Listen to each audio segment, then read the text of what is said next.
Hello and welcome back to Culinary 110, an introduction to culinary arts and knife skills.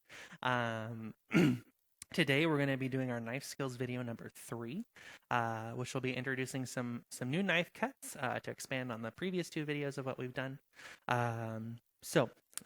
Today we're going to need a couple of new products, so let's take a look at what those are going to be. You're going to need some carrots, some spinach or other wide, broad leafy green, some garlic cloves, 3 will be fine, and then some kosher salt, which if you're not familiar with kosher salt, it's just a flat flake salt, a little bit coarser grind than your average table salt, and it can be found at pretty much any grocery store in your area. Alrighty. We are going to begin. Today we're going to be doing a couple of knife cuts. And as you can see, I've still got my product from the past couple of videos here. But we're going to be working on a couple of simple knife cuts today, just to expand a little bit more on being able to use that knife, properly and using the correct technique.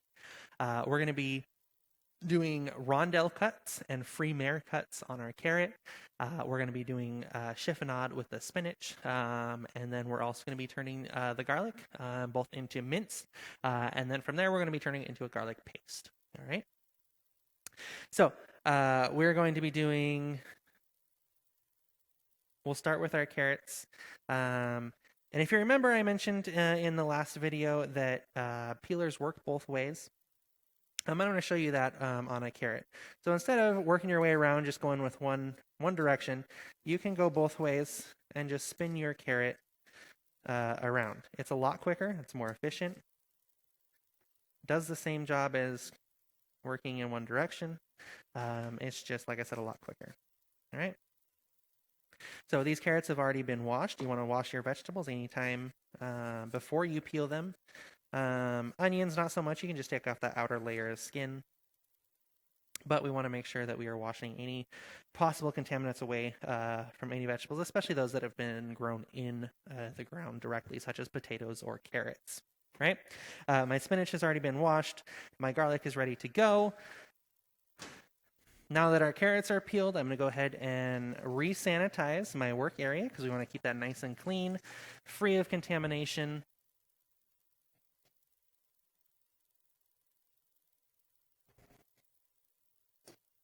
Go ahead and sanitize my peeler as well. All right, so the first cut we're going to do is an extremely easy cut for a carrot. I'm actually going to use this one over here.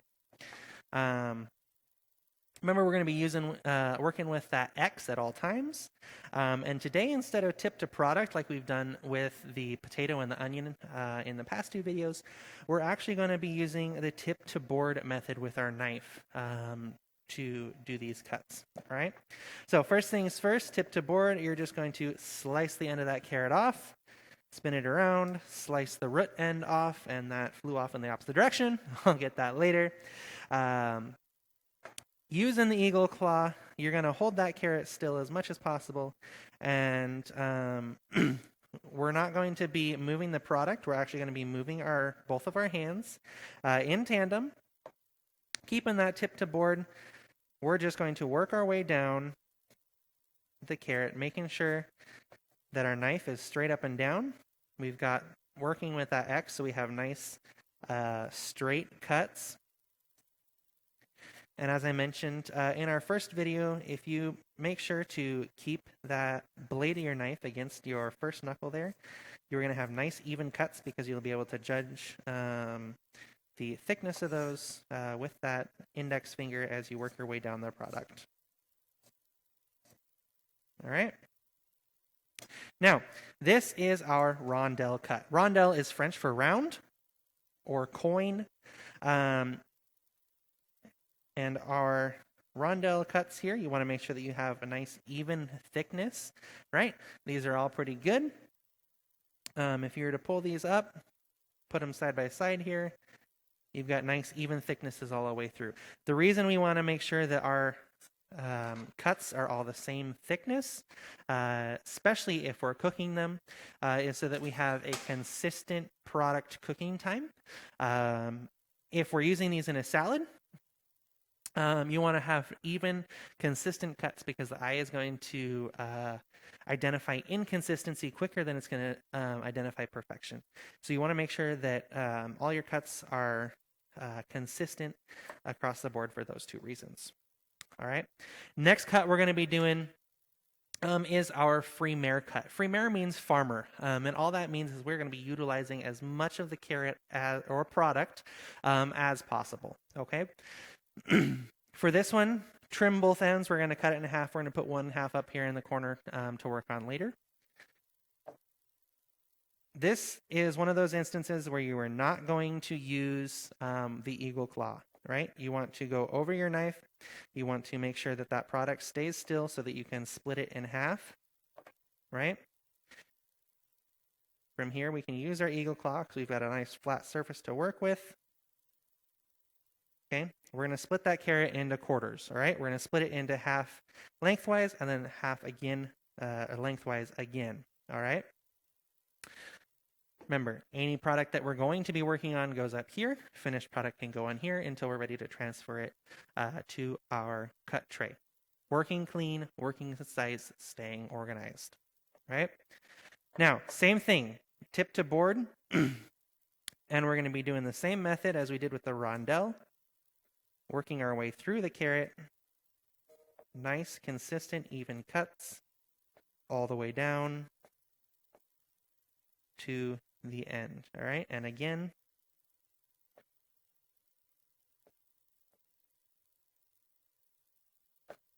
as I mentioned in the last video, you do not want to work on speed until you've worked on your accuracy, especially knowing where that knife is, right? If you try jumping into cutting your product with speed right away, that is just a recipe for disaster, and you're asking to cut yourself. Okay? So last little bit of carrot. We're just going to be working through it here. Fermiere cut, using as much of that carrot as possible. Again, we want nice, consistent, even cuts.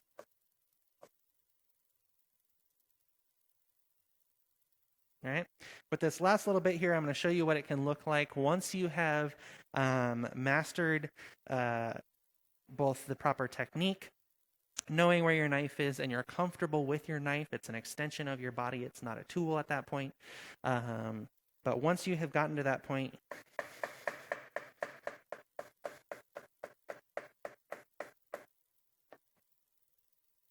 you're able to work with some speed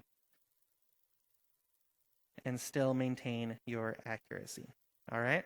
So now that we have all these pieces, this is all of our fermiere cut. Again, we're just utilizing as much of that carrot as possible, but we're getting down to where it would be closer to like a smaller dice size. It's going to give you a shorter cooking time, just a little bit of a different shape to work with in your products, whether it be a soup or a stew or in a salad. Fermiere is not a fine knife cut. It is not one of the considered a classical French cut.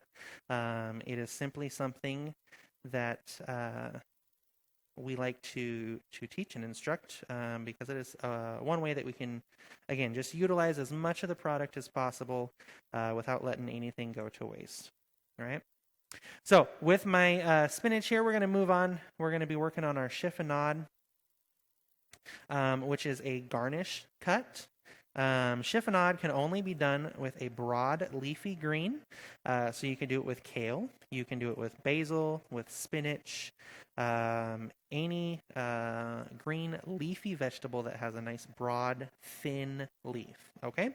Some people argue that you could possibly do it with leeks because they're a green vegetable, or something like Swiss chard. Those are not so easy to do, Swiss chard, because it has that rib in the middle. You're not able to get as nice of a cut with it. Leeks are not a leafy green. All right, they are related to an onion. They have layers. They are something that is not able to be chiffonade. Okay? So now, once you pick all your leaves, you want to take the stem off right at the base of the leaf here so that you have perfect usable product. And all a chiffonade is a strip, okay? So from here, we're going to roll these up nice and tight as you can possibly get them, okay? You don't want to push or squeeze too much because that's going to bruise the product, but you want to get it as tight as you can, and you're going to see why here in just a second, okay? So you're going to take that end off right there so you have a nice flat line to work with. Working tip to board, got carrot in the way, working tip to board, you're going to slice through as thin as you can get it.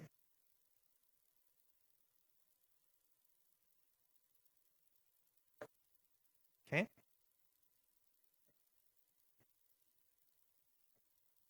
I'm going to slow down here just a minute so you can see what's more realistic pace for you as a beginner. Okay, right at the end, you're not going to get perfect cuts with those, so we're going to go ahead and discard those. We can use those to add a little bit of flavor to a soup or a stock. We can throw it in a salad if you're doing a chopped salad, that's okay. But my point being is it is usable. So chiffonade, you want these nice individual strips. They're all going to be nice and thin, uniform thickness and size.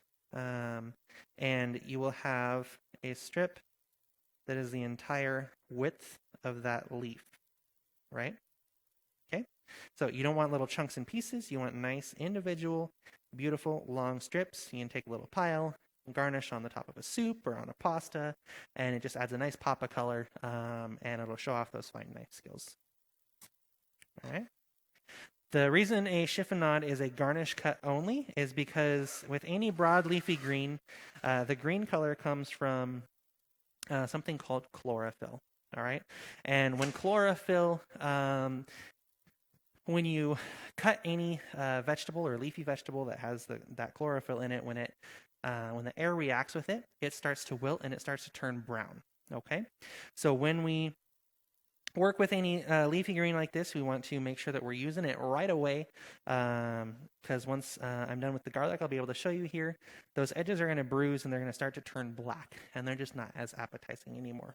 All right, so I'll show you that in just a second here.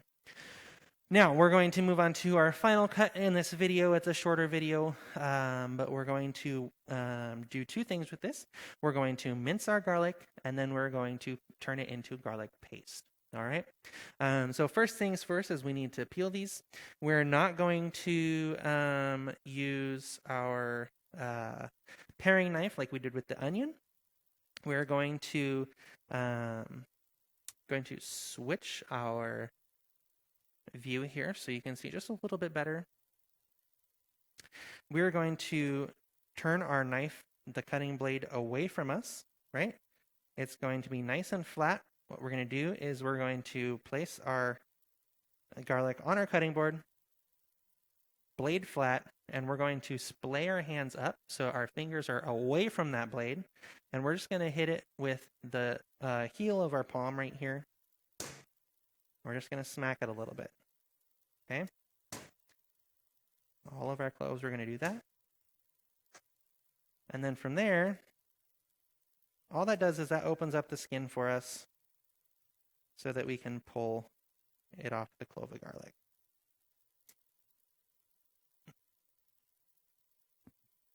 All right.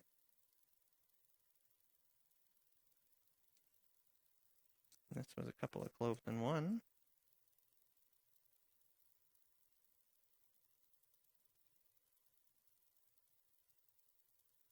Okay.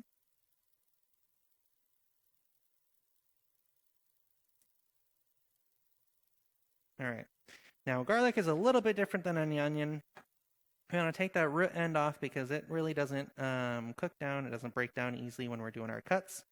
So we're going to go ahead and take that end off, and we're going to discard it. All right. Now, because garlic's kind of got that weird shape of the garlic clove, we are going to steal a trick from our Japanese cousins, and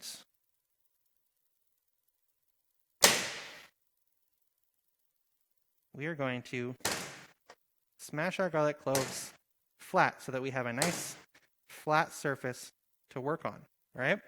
We're not trying to cut this round piece of garlic anymore. We've got a nice flat product that we can continue our cuts with, right?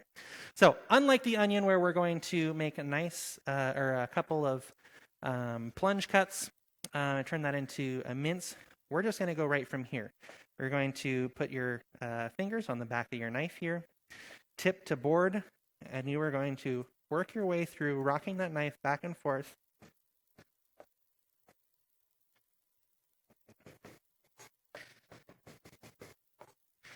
And we're going to do this a couple of times until we've got a nice fine mince on our garlic. Okay, you notice my tip, or the tip of my knife isn't really moving, it's staying in the same spot. I'm rotating around an axis. Excuse me. Pull that garlic back into a nice pile so we can work on it. And after just a couple of seconds, we've got a nice, fine, beautiful mince on our garlic. Okay? Now, with garlic, there's little pockets of oils that the more you cut garlic, the more those pockets you're going to open up, the more of that flavor you're going to expose, right? In doing so, you have a stronger garlic flavor, and so you don't have to use quite as much in what you're using. So turning this into a paste is going to open up as many of those pockets as we possibly can and give you a nice, beautiful garlic flavor and aroma in whatever dish that you're using that in, and saves us a little bit of money because we don't have to use quite as much of that garlic in our product, right? So this is where that kosher salt is going to come in. We're going to take just a pinch of it right on top. All that's going to do is that's going to act as an abrasive substance for us and help us break down that garlic, okay? You want to bring that garlic as close to the edge of your cutting board as you can, because you're going to want to get the knife blade off the edge of your cutting board so that you can work with it a little bit better, okay? I'm going to pull this back just a little bit so that I can get my hand off the counter. Okay, and all we're doing is we are pushing forward. We're going to put pressure on the knife and pull back, okay? We're just going to repeat that process, rocking back and forth over and over until you turn that garlic into a nice, fine paste. Okay. If you're here right now, you'd be able to hear that salt that kind of grates together with the motion of the knife into the cutting board, into the garlic. And you can hear it working. It doesn't take a lot, just a pinch of it. Okay, you can see I'm cleaning my knife. I'm pulling that product back because it pushes it across the cutting board.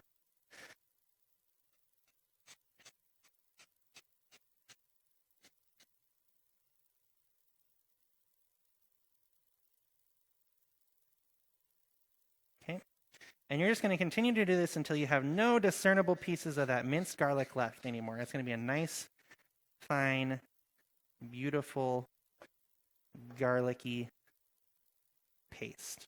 All right? This does make a little bit of a mess, so beware. All right? But you can see you don't really have much of those minced pieces left anymore. Let me zoom in here real quick for you so you can see it. Okay, so you can see a little bit of those smaller pieces that didn't quite get broken down yet, but for the most part, there's not much of that minced garlic shape left. All of that that's left is just a nice, beautiful garlic paste, okay? Once again, we're going to transfer all of our finished product to our cut tray, or mise en place containers if you prefer to work with those. As long as it's staying organized and out of the way, that's all we're looking for.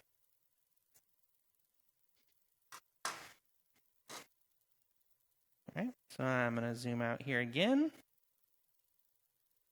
We're going to recap. We have our rondelle, which is a French for round or coin shaped piece of carrot, or you could do cucumber as well. As long as you've got that round shape, it is considered a rondelle. Fermiere cut, which just means we're utilizing as much as possible from that product. And then our chiffonade, those nice long strips from any broad leafy green. And lastly, our garlic paste, which we use a little bit of our kosher salt to help us break down. All right. So once again, I thank you so much for watching. Hopefully within just a little bit, we'll have a couple more videos for you that'll continue with our knife cuts, to dive into a couple more of the finer knife cuts that we do in the culinary industry and in Culinary 110, prepping us for the rest of our course here at SCC. Refer back to any of the previous videos. Keep a lookout for those new ones, and we'll see you next time. Thanks.